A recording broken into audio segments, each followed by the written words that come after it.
नमस्ते प्यारे दोस्तों, आप सब कैसे हैं। दिल से स्वागत है आप सभी का आपके अपने चैनल नॉवल बॉय डॉन पर। अगर आप पहली बार हमारे साथ जुड़े हैं तो हाथ जोड़कर विनती है कि चैनल को सब्सक्राइब जरूर करें और छोटी सी घंटी दबा दें ताकि हमारी हर नई कहानी सबसे पहले आप तक पहुंचे। आपका प्यार और साथ ही इस चैनल की सबसे बड़ी ताकत है। तो आइए बिना किसी देरी के चलें उस जादुई दुनिया की ओर जहां हर शब्द में रोमांच है और हर मोड़ पर एक नई कहानी आपका इंतजार कर रही है। और हाँ, अगर ये कहानी आपके दिल को छू जाए तो ज़रूर प्लेलिस्ट से इसके बाकी एपिसोड भी सुनिएगा। यकीन मानिए आपको बहुत मज़ा आएगा। आपका बहुत बहुत धन्यवाद दोस्तों। अब चलिए खो जाते हैं कहानी की उस खूबसूरत दुनिया में। 296 शौर्य की सेना। शौर्य ने अपने स्टूडेंट अर्पित और उसकी मां को रविराज के चंगुल से छुड़ा लिया था। साथ उसने आज किसी को एक मौका सुधरने का भी दिया था, जिस वजह से शौर्य ने अपने पुण्य का 100% का आंकड़ा पार कर लिया था, जिस वजह से वह अब समरलोक जाने के लिए तैयार हो चुका था। पर ब्रह्मदेव के नए निर्देशानुसार उसे पहले कली को खत्म करना होगा। ये सोचकर शौर्य बहुत ज्यादा गहरी सोच में पड़ गया। उसके पास कली के साथ मुकाबला करने के लिए उसकी पत्नी, उसके बच्चे और अन्य साधक भी थे, पर वो परिवार में रह रहे साधकों को इस जंग में अपने साथ नहीं लेना चाहता था। इसी उधेड़बुन में शौर्य शांति से स्कूल छूटने तक लगा रहता है। शाम को घर लौटने के बाद अद्विका ने सामने वह अपनी परेशान रखता है, जिस पर वह उसे समझाती है, हम इस युद्ध को इस तरह से लड़ेंगे कि हमें अपने परिवार के लोगों और बाकी लोगों की भी जरूरत नहीं पड़ेगी। ये सुनकर शौर्य सवालिया नजरों से अद्विका को देखने लगा, जिस पर अद्विका ने आगे समझाते हुए कहा, पतिदेव आपको अच्छे से पता है कि दानव आयाम के अंदर से कोई भी बाहर नहीं आ सकता, पर हम अंदर जा सकते हैं और अपनी मर्जी से बाहर भी आ सकते हैं। अगर हम चुपचाप अपना भेष बदलकर दानव आयाम के अंदर चले जाते हैं तो हमारे लिए ये बहुत आसान होगा उन लोगों को उनके ही बीच रहकर खत्म करना। अद्विका की बात सुनकर शौर्य थोड़ी सोच में पड़ गया और बोला, सही कहा तुमने, पर मैं सिर्फ इस बात का फायदा उठाना चाहूंगा कि हम अपनी मर्जी से अंदर और बाहर आ जा सकते हैं। रही बात हमारे भेष बदलने की, तो उसकी कोई जरूरत नहीं है। शौर्य के अंदर उसका आत्मविश्वास वापस आ चुका था और अब उसे अच्छे से पता था कि उसे आगे क्या करना है। उसने अपनी जेब से फ़ोन निकाला और एक नंबर डायल किया, पर कॉल कनेक्ट नहीं हुआ तो उसने सिर पीटते हुए कहा, मैं ये कैसे भूल गया कि ओलंपस के अंदर तो कॉल लगती ही नहीं। उसके बाद शौर्य ने आंखें बंद की और अपनी शक्तियों से सीधा टेलीपैथी का उपयोग करके शौर्य ने आद्या को संपर्क किया। ये वही आद्या थी जो इस वक्त ओलंपस के अंदर युद्ध की तैयारियों के लिए गई थी। शौर्य की आवाज़ उसके कानों पर पड़ते ही आद्या ने खुशी से कहा, भाई मुझे पता था कि आप मुझे नहीं भूले होंगे। बोलो क्या आदेश है। मैं कल वहां आ रहा हूं और हम इस युद्ध को हमेशा हमेशा के लिए खत्म करने वाले हैं। मैं चाहता हूं कि तुम ओलंपस के सभी लोगों को इस युद्ध के लिए तैयार रखो। ये सुनकर आद्या ने खुश होकर कहा, ठीक है भाई, मैं अभी सभी बहनों को और आपके दिव्य जीवों को इसके बारे में बता देती हूँ। शौर्य ने उसके बाद अपना कनेक्शन कट कर दिया और फिर अपना मोबाइल निकालकर उसने कबीर का नंबर डायल किया। कुछ रिंग जाने के बाद कबीर ने फ़ोन उठाया। शौर्य ने उसे तुरंत कहा, कल हम लोग ओलंपस जा रहे हैं, तुम और सुगंधा तैयार रहना। शौर्य का आदेश मिलते ही कबीर ने भी जल्दी से कहा, ठीक है, हम दोनों भी तैयार हैं। कबीर से हाँ मिलने के बाद शौर्य ने फ़ोन रख दिया और गहरी सोच में अपनी आंखें बंद करके बिस्तर पर लेट गया। दूसरे दिन सुबह शौर्य और अद्विका ने स्कूल पर आकर उनके स्कूल को छोड़ने का निर्णय बता दिया, जिसे सुनकर स्कूल प्रिंसिपल भी थोड़ा हैरत में आ गई। पर तभी उन्हें शौर्य ने सच्चाई ना बताते हुए बहाना बता दिया कि उसके परिवार में इस वक्त कुछ मुश्किलें आई हैं और इन्हें सिर्फ वही सॉल्व कर सकता है। प्रिंसिपल मैडम, जिन्हें शौर्य के बारे में थोड़ा बहुत पता था, उन्हें लगा कि वो किसी और जगह किसी ऑपरेशन के लिए जा रहा होगा, इसीलिए उन्होंने भी शौर्य को जाने से नहीं रोका। शौर्य वैसे तो अपने बच्चों से मिलकर जाना चाहता था, पर उसके पास इतना समय नहीं था। पर उसने कक्षा 10वीं और 9वीं के बच्चों के लिए कुछ खास गोलियां प्रिंसिपल मैडम के हाथों भिजवा दी थी। ये गोलियां असल में स्मृतिवर्धक गोलियां थीं। इन गोलियों को खाने के बाद स्टूडेंट्स में फोटोग्राफिक मेमोरी की क्षमता विकसित हो सकती थी। ऐसी कीमती गोलियां शौर्य ने अपने स्टूडेंट्स के लिए अभिमान से कहकर बनवाई थी, पर उसे उन्हें देने का मौका नहीं मिला था, तो जाते जाते उसने उन्हें एक पार्टिंग गिफ्ट के तौर पर इन गोलियों को दे दिया। शौर्य उसके बाद अद्विका और बच्चों के साथ सीधा उड़कर मुंबई के अपने घर पहुंच गया। यहां पहुंचकर उसने सभी परिवार के लोगों से मुलाकात की। उसके बाद उसने वरुण और अरुण के पढ़ाई के बारे में पूछा। जामवाल दादाजी, उनकी बहू अदिति भाभी, चीकू और साथ अभिमान की मां, सभी लोगों को शौर्य ने ढेर सारी जादुई दवाएं दी और उसके बाद विला के आसपास मौजूद डेथ गॉड्स को घर की सुरक्षा पर ध्यान देने के लिए कहकर शौर्य सांगली के लिए निकल गया। सांगली आकर शौर्य ने बड़ी मां और बाकी परिवार के लोगों से भी मुलाकात की। बड़ी चाची शौर्य के आने से बहुत ज्यादा खुश थी, पर जब शौर्य ने उन्हें बताया कि शौर्य को एक जरूरी काम से दूर जाना है तो वो थोड़ा भावुक हो गई। उन्होंने शौर्य को दिल से अपनाया था और शौर्य ने भी उनको दिल से अपनी मां माना था। दिल के रिश्ते कच्चे धागे की तरह होते हैं, पर अगर इनमें कोई तनाव ना हो तो ये रिश्ते अंत तक टिकते हैं। मगर खून के रिश्ते ऐसे नहीं होते। बड़े दादाजी, विराज के पिता, आदित्य के पिताजी, इन सभी से मिलने जुलने के बाद शौर्य आखिर में अद्विका के साथ सीधा गुजरात की ओर निकल गया। इस वक्त उसने अपने साथ अभिमान को भी साथ ले लिया था, जिसे रक्त सम्राज्ञी हवा में उड़ाकर लेकर आ रही थी। द्वारिका पहुंचकर शौर्य अग्निहोत्री मैंशन के अंदर आ गया। यहाँ उसकी मिलकर दीनानाथ से हुई। शौर्य ने खुद के बाहर देश जाने की बात बताई और कुछ खास दवाएं उन्हें भी दे दी। सिया, जिया और प्रिया इस वक्त यहीं थी। शौर्य ने उन्हें भी एक एक डेथ गॉड बॉक्स छोटे आकार में बनाकर एक नेकलेस की तरह गले में बांध कर दे दिए। जब रागिनी को शौर्य के घर आने की बात पता चली तो उसने ऑफिस का वैसे ही छोड़ दिया और सीधा उससे मिलने यहाँ चली आई। शौर्य को अपने सामने देखते ही रागिनी की आंखें भर आई थी। उसने तुरंत शौर्य को अपने गले लगा लिया, पर शौर्य के अंदर अब उनके लिए जो प्यार होना चाहिए था वो नहीं बचा था। पर उनके इस बात का सम्मान करते हुए शौर्य ने भी उन्हें उसे गले लगाने दिया। रागिनी जब शौर्य से अलग हुई तो शौर्य ने रागिनी की ओर देखते हुए कहा, अपनी तबीयत का ख्याल रखिए और काम पर ध्यान दीजिए। शौर्य की बात में ताना था, जो सिर्फ रही को ही समझ आ गया। इधर दुष्यंत भी घर पहुंच गया था। शिव उनके आते ही उन्हें भी अपना ख्याल रखने के लिए कह दिया। जब रागिनी ने शौर्य के साथ 4 बच्चों को देखा तो उसने ना रहकर पूछ ही लिया, ये बच्चे कौन है? उनके इस सवाल पर अद्विका आगे आए और बोली, ये चारों हमारे बच्चे हैं। इस वक्त हमारे साथ ही रहते हैं और वो जैसे है वैसे ही मैं उन्हें अपना मानती हूँ।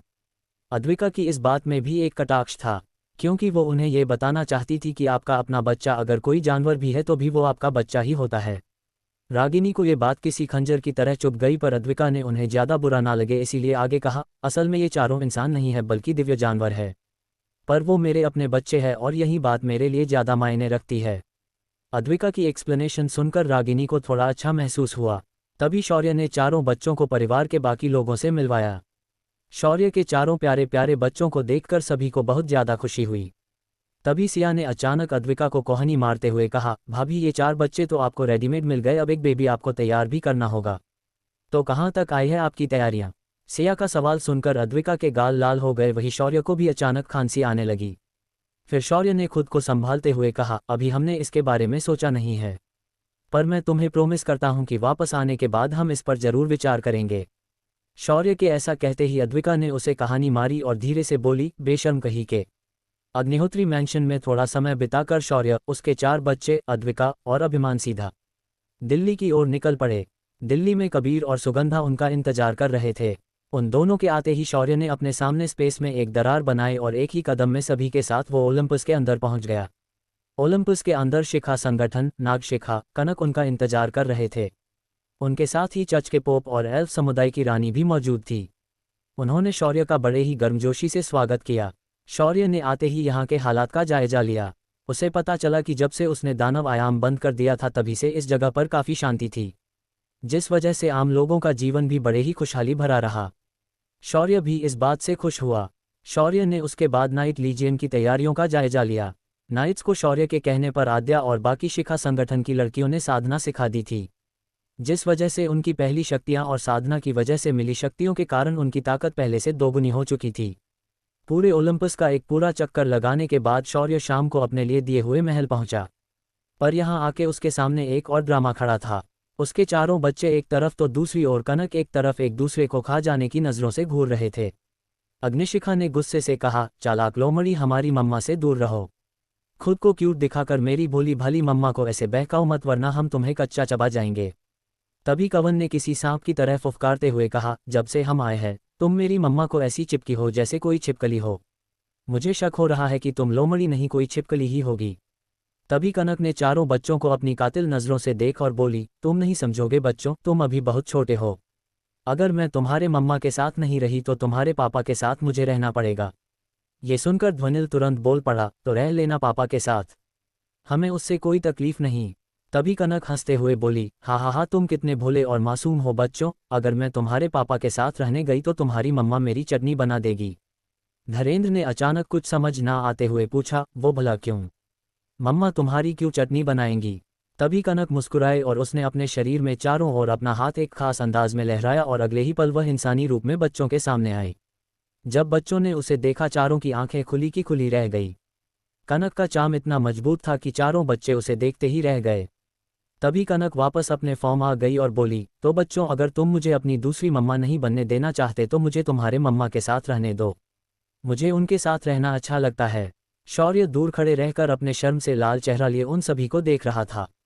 जब वह घर के अंदर गया तो अद्विका ने भी तुरंत उसे देखकर ताना मारा, मजा आया होगा आपको बाहर कनक को इंसानी रूप में देखकर।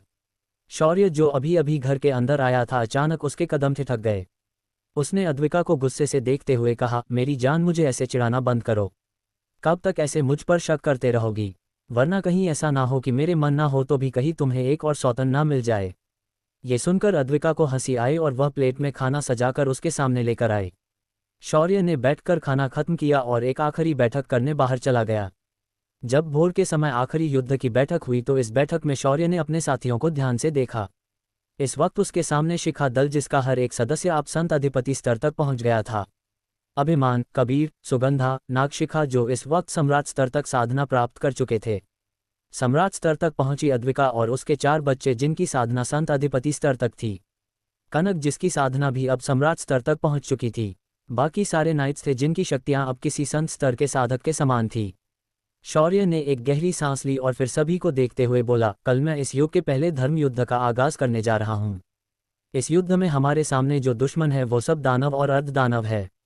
इनकी क्षमताएं हमसे बिल्कुल भी कम नहीं होंगी, लेकिन युद्ध के मैदान में हमारे सामने वो लोग बस चींटियां हैं। शौर्य ने उसके बाद एक सांस ली और आवाज को थोड़ा बढ़ाकर कहना शुरू किया, कल के संग्राम में मुझे बस उन दानवों और अर्धदानवों की चीखें सुननी है। इसलिए तुम में से हर कोई अपने साथ थकान दूर करने वाली गोलियां और कुछ आध्यात्मिक ऊर्जा की गोलियां भी लेकर जाओगे। जब भी तुम्हें ऐसा लगेगा कि तुम कमजोर पड़ रहे हो तो तुरंत अपने साथी को बुलाकर मिलकर अपने दुश्मन को मारो।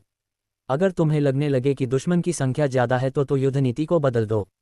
हमारी रणभूमि कैसी है इसका मुझे अंदाजा नहीं है, पर मुझे ये पता है कि तुम लोग कमजोर नहीं हो। इस युग के सबसे बड़े पापी को खत्म करने के लिए हम कल अपनी जी जान लगा देंगे। और एक बात ध्यान रखना, मुझे इस काम में मारने वाले नहीं चाहिए, बस मारने वाले चाहिए। ये युद्ध दानवों के खिलाफ है तो याद रखना कि यहाँ आम युद्ध के नियम लागू नहीं होते। यहाँ छल होगा, यहाँ कपट होगा और इस युद्धभूमि में अकल्पनीय पराक्रम होगा। मैं तुम्हें वचन देता हूँ कि इस युद्ध के बाद इस दुनिया में कली यानी डेमन लॉर्ड का नामो निशान मिटा दूंगा। जब जब इस धरा पर पाप ने सिर उठाया है उसे तुम जैसे बहादुर योद्धाओं ने कुचल दिया है। आज भी हम इस युद्ध में इस पाप की जड़ को हमेशा के लिए उखाड़ देंगे। नमः पार्वती पते, हर हर महादेव। क्या होगा इस युद्ध का अंजाम? बिना रणभूमि को जाने युद्ध में जाना शौर्य को महंगा पड़ेगा। क्या शौर्य दानव आयाम को खोल पाएगा? इन सभी सवालों का जवाब जानने के लिए बने रहिए मेरे साथ। Thanks for support. तो दोस्तों, ये थी हमारी आज की कहानी। उम्मीद है आपको सुनकर मजा आया होगा। अगर कहानी अच्छी लगी हो तो एक प्यारा सा लाइक जरूर ठोक दीजिए और कमेंट में बताइए कि आपको सबसे ज़्यादा पसंद क्या आया। अगर आप ऐसे ही और धमाकेदार एपिसोड सुनना चाहते हैं तो चैनल नॉवल बॉय डॉन को सब्सक्राइब करना मत भूलिए और बेल आइकन भी दबा देना ताकि अगली कहानी सीधे आपके पास पहुंचे बिना किसी देरी के। मिलते हैं अगले एपिसोड में, तब तक के लिए ख्याल रखिए और कहानी सुनते रहिए। जय हिंद, धन्यवाद।